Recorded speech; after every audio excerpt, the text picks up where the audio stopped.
Siapa baling batu sembunyi tangan?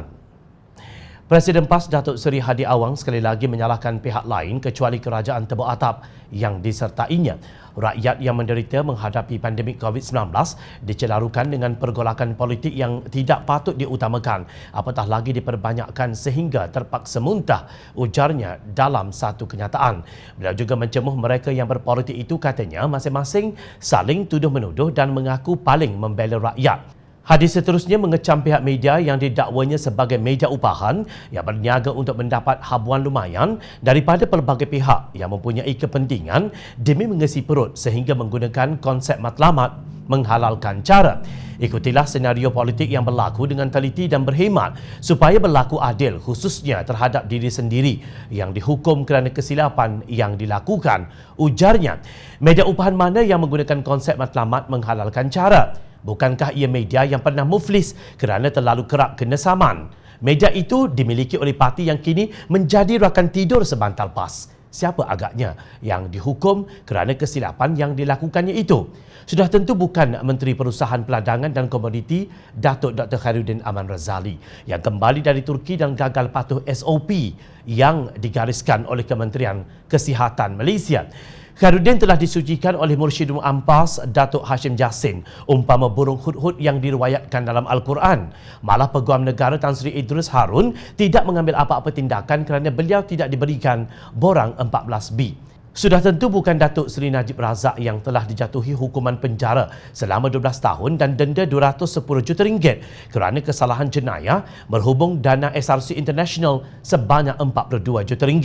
5 orang pemimpin kanan PAS termasuk Hadi sendiri telah menziarahi Najib sebagai tanda persahabatan pada malam beliau dijatuhi hukuman.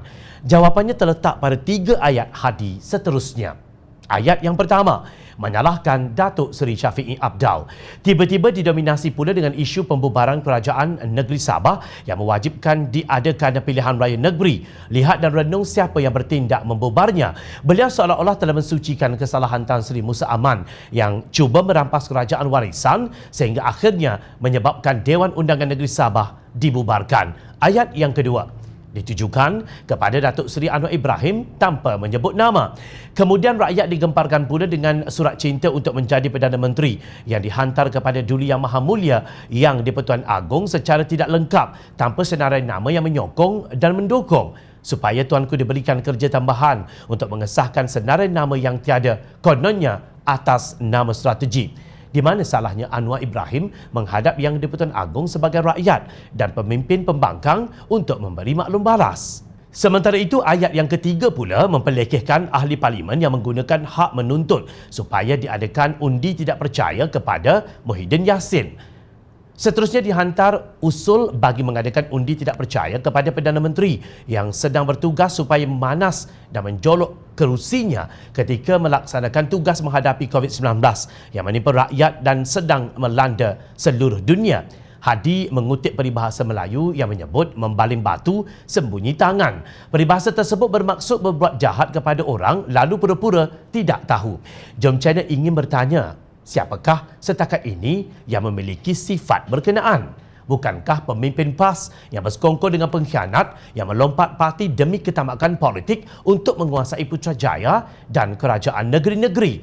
Kerana tindakan pengkhianatan inilah negara dan rakyat kini dalam keadaan bercelaru. Terima kasih Hadi Awang kerana mengingatkan kami bahawa rakyat wajib menjadi hakim yang adil dalam membuat pertimbangan dengan akal yang sihat. Kerana itulah kami tetap berdiri teguh bersama Raja-Raja Melayu yang menghormati mekanisme semak dan imbang antara pelbagai cabang kerajaan dan peranan Seri Paduka Baginda untuk mengimbangkan pelbagai tuntutan demi menjamin berlakunya keadilan dan membatasi sebarang unsur penyalahgunaan kuasa. Sudah berapa banyak pelaburan yang dibawa masuk dari Timur Tengah oleh Hadi Awang sebagai duta khas Perdana Menteri yang bertaraf menteri.